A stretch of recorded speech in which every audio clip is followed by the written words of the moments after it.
CPM-ന്റെ നേതൃത്വത്തിൽ ഇങ്ങനെയൊരു പത്രസമ്മേളനം വിളിക്കുവാനുള്ളൊരു കാരണം, ഈ സർക്കാർ അധികാരത്തിൽ വന്നതിന് ശേഷം കഴിഞ്ഞ ഗവൺമെന്റിന്റെ തുടർച്ചയെന്നോണം പൊന്നാനിയിൽ PPP മോഡൽ ആരംഭിക്കുന്ന ഷിപ്പ്യാർഡ് അതിന്റെ കരാറിൽ ഏർപ്പെടുകയും തുടർന്ന് കരാർ നടപടികൾ പൂർണ്ണമാക്കുന്നതിന് വേണ്ടി സ്ഥലം വിട്ടുകൊടുക്കുകയും താൽക്കാലികമായി ഷെഡ് അനുവദിക്കുകയും അതുപോലെ തന്നെ കറണ്ട് കണക്ഷൻ കൊടുക്കുകയും ചെയ്ത ഒരു പദ്ധതിയെ പൊന്നാനിയുടെ MLA പലതരത്തിൽ അതിനെതിരായ നിലപാടുമായി രംഗത്ത് വരികയുണ്ടായി. ഇതിനെതിരെ CPM-ന്റെ മലപ്പുറം ജില്ലാ കമ്മിറ്റി പൊന്നാനിയിലെയും മലപ്പുറത്തെയും പ്രത്യേകിച്ച് മലബാറിലാകെ ഒരു വികസന പദ്ധതി എന്ന നിലയിൽ ഇത് നടപ്പാക്കണമെന്നും ഇതിനെതിരെ MLA സ്വീകരിച്ചുകൊണ്ടിരിക്കുന്ന നിലപാട് UDF പെടുത്തുകൊണ്ടിരിക്കുന്ന പൊതുവായ ധാരണക്കും എതിരാണ് എന്ന് പറഞ്ഞുകൊണ്ടാണ് ആ പത്രസമ്മേളനം നടത്തിയിട്ടുള്ളത്. എന്നാൽ ആ പത്രസമ്മേളനത്തിന് ശേഷവും പൊന്നാനി MLA ഇതിൽ ദുരൂഹത ആരോപിച്ചുകൊണ്ട് നടക്കുകയാണ്.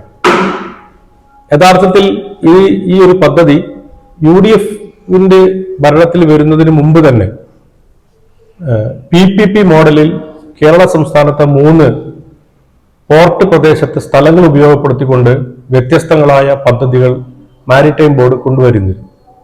അതുപ്രകാരം പൊന്നാനിയിൽ 29 ഏക്കർ വരുന്ന മുൻപ് ഫിഷിംഗ് മേഖലയായി നടത്തിയിരുന്ന ഫിഷിംഗ് ഹാർബർ പോലെ നടത്തിയിരുന്ന സ്ഥലം ഉപയോഗപ്പെടുത്തിക്കൊണ്ട് ഒരു വെസൽ നിർമ്മാണ യൂണിറ്റ്, പ്രത്യേകിച്ച് ഷിപ്പ് യാർഡ് പോലെ കേരളത്തിൽ കൊച്ചി കഴിഞ്ഞ ഏറ്റവും വലിയ ഇത്തരം നിർമ്മാണ യൂണിറ്റ് എന്ന രൂപത്തിലാണ് വിഭാവനം ചെയ്തത്. ഇത് സംബന്ധിച്ച് ആദ്യം ഒരു ടെൻഡർ കൊണ്ടുവന്നു. ആ ടെൻഡർ വേണ്ടത്ര അംഗങ്ങൾ കോമ്പിറ്റൻസ് ഇല്ലാത്തതുകൊണ്ട് റീടെൻഡർ ചെയ്തുകൊണ്ട് ഈ നടപടികളുമായി മുന്നോട്ട് പോവുകയാണ്. ഈ ഗവൺമെന്റ് അധികാരത്തിൽ വന്ന ദിവസമാണ് കേരള മാരിടൈം ബോർഡിന്റെ സിഇഒയും അതുപോലെ തന്നെ കമ്പനിയും തമ്മിൽ കരാറിൽ ഒപ്പുവെക്കുന്നത്. അതിനുശേഷം വ്യത്യസ്തങ്ങളായ നടപടികളുമായി മുന്നോട്ട് പോവുകയാണ്.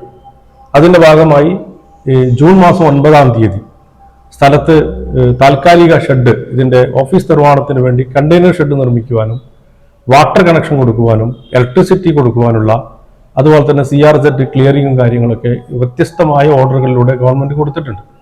ഏറ്റവും ഒടുവിൽ 24/7/2026 ഈ ഗവൺമെന്റിന്റെ കാലത്താണ് ഈ കമ്പനിക്ക് സ്ഥലം വിട്ടുകൊടുത്തുകൊണ്ടുള്ള ഓർഡർ ഇറങ്ങിയിട്ടുള്ളത്. ഈ കാര്യങ്ങളൊക്കെ നിലനിൽക്കുകയാണ് പൊന്നാനി MLA ആദ്യം മാരിടൈം ബോർഡ് നിലവിലില്ലാത്ത സമയത്താണ് സംഭവിച്ചത് എന്നൊരു തെറ്റിദ്ധാരണജനകമായ കാര്യം അവതരിപ്പിക്കാനാണ് പോയത്. മാരിടൈം ബോർഡ് എന്ന് പറയുന്നത് പിരിച്ചുവിടപ്പെടുന്ന ഒരു ബോഡിയല്ല.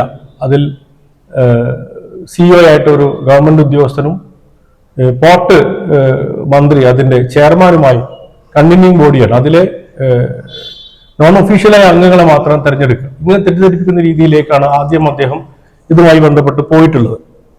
പിന്നീട് ഈ നടപടികൾ മുന്നോട്ട് പോകും വ്യത്യസ്തമായ രീതിയിൽ പറയുകയാണ്.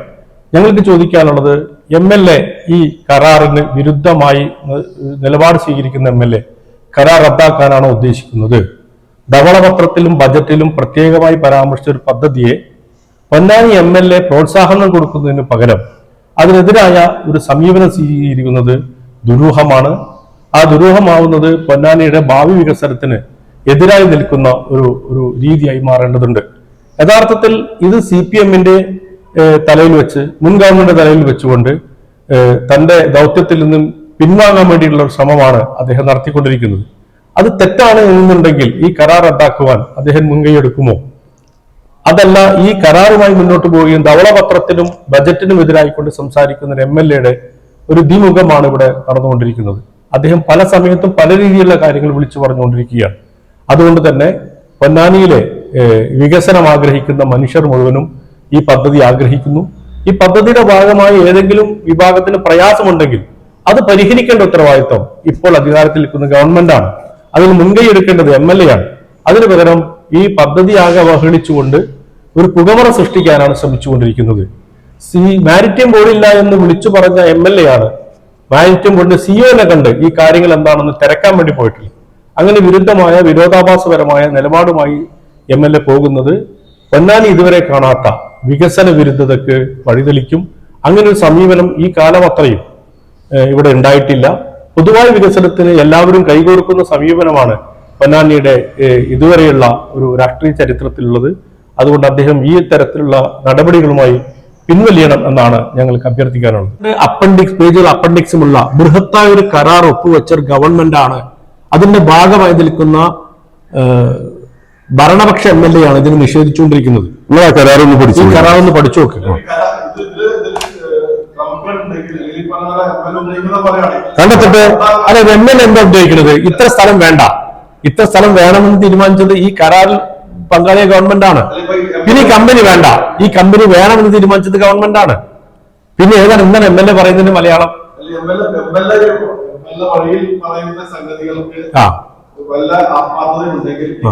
അദ്ദേഹം പറയട്ടെ അദ്ദേഹം ഉണ്ടാക്കാൻ പറ്റുമോ? ലീഗൽ വെറ്റിംഗ് കഴിഞ്ഞിട്ട് അല്ല, അത് വരട്ടെ, വരുമ്പോഴല്ലേ പറയേണ്ടതുള്ളൂ. കാരണം നോർമലി നാട്ടിലൊരു കരാർ ഉണ്ടാക്കിയാൽ അത് പാലിക്കപ്പെടണം. അത് ഗവൺമെന്റ് ഏകോപിച്ചേ പറ്റൂല. കാരണം കരാർ വേണം, ഗവൺമെന്റും ഒരു വ്യക്തി നമുക്ക് കരാർ അവർ കണ്ടെത്തട്ടെ, കണ്ടുകൊണ്ട് പാലിക്കാനുള്ളതാണ്, അയാൾക്ക് പിൻവലിയാനുള്ളതല്ല. കണ്ടെത്തി ജനങ്ങളോട് പറയട്ടെ. ഇവിടെ MOU പോലും റദ്ദാക്കാൻ പറ്റാത്തവരെ പറഞ്ഞിരിക്കുന്നത്. ഇന്ന് പിന്നെ കരാറിനെ കുറിച്ച് പറയുന്നത് ഇത് അഗ്രിമെന്റ് ആണ്. അഗ്രിമെന്റ് ബോത്ത് പാർട്ടീസ് ബൈൻഡിങ് ആണ്. ഇല്ല നമുക്ക് പോലും ഇന്നിപ്പോ ഈ ഗവൺമെന്റിന് സർക്കാർ നഷ്ടം ഉണ്ടാവും.